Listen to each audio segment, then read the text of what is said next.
Good morning, children. Today we are going to listen to an interesting story. The title of the story is The Brave Potter. The Brave Potter is a very popular Telugu folktale collected by Margaret Sick. It is a humorous story. Our Potter is the hero of this story. Let us begin the story. It was dark. Thick black clouds covered the evening sky. The thunder roared and the strong wind shook the branches and leaves of the trees in the forest. Pit pat, drops of rain fell. Then the lightning flashed and split the black sky with its blinding light. Soon it was raining heavily. An old tiger ran through the rain looking for shelter. He was wet and cold, and his cave was far away. While having to his shelter, he saw an old hut. With a sigh of relief, the tiger crawled under the thatched roof and lay down by the door. Except for the sound of the rain, all was quiet. Before he could begin to sleep, however, he heard something heavy being dragged inside the hut. It was an old woman's hut which had a leak. He heard the old woman's voice complaining the leak in her hut was very terrible. She also complained aloud that she would rather meet a tiger than have the leak in her hut. When the tiger heard her words, he mistook the words of the old woman and thought that the leak was a very dangerous and strong animal. He was doubtful whether they were all not afraid of him. While these thoughts were lingering in his mind, he fell asleep. On the afternoon of that day, our potter had arrived home after a hard day's work. He was tired and thirsty. He had asked his wife for some palm wine. The more he drank, the better he felt. When he had drunk all the wine, he no longer felt tired. When the storm began, the potter suddenly remembered that he had left his donkey tied under a tree. He rushed out of his hut to take the animal into the stable. He was angry when he found that the donkey was not there anymore and had left the chain under the tree in the stormy evening. He started searching for it. While he was searching, he often stumbled over roots and fallen branches. He felt angrier and angrier. He muttered himself that he wanted to give the donkey a good beating when he caught it. Hours later, the potter reached the old woman's hut, who complained the leak in her hut was very terrible.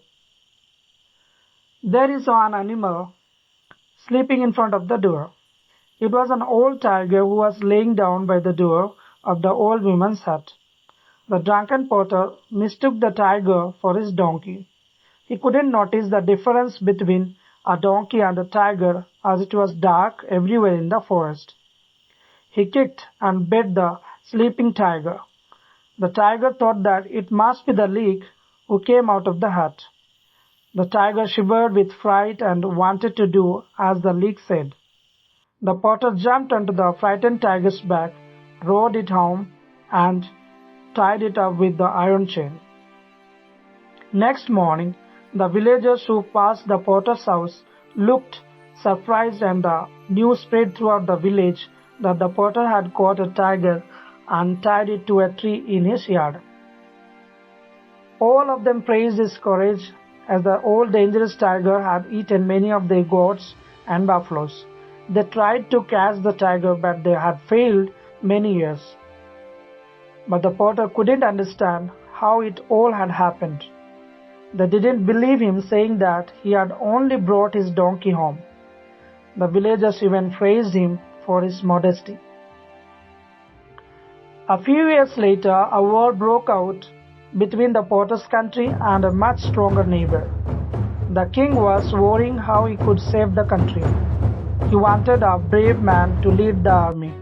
One of his ministers told the king about the brave potter. The king immediately summoned for the potter and made him the general of the army. He ordered him to lead the army into the battle the next day. But the poor potter was worrying very much, as he never carried a sword, nor had ever ridden a horse. Hence, he wanted to practice riding the horse. He woke up early the next morning and climbed onto the horseback with great difficulty.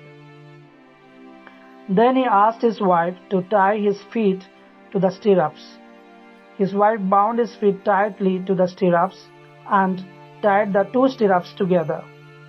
She also tied him to the saddle. Suddenly, the horse jumped free and galloped out of the stable. The porter held to the horse's neck tightly and prayed to all the gods to save his life. The horse galloped through the streets, the city gates, and began to head for the enemy's camp. Though he tried to pull on the reins and control the horse didn't stop. The porter grabbed a branch when they passed a young tree. When a sentry from the enemy camp saw him with a tree in one hand and the reins in the other, he thought that the horse rider must be the general who captured a tiger with his bare hands.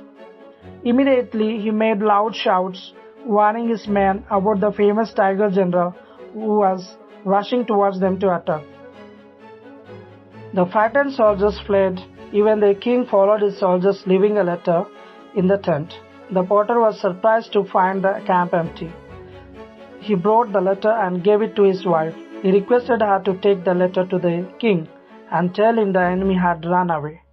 His wife gave the letter to the king and he read it. He praised the porter and rewarded the porter so well that he didn't need to work again.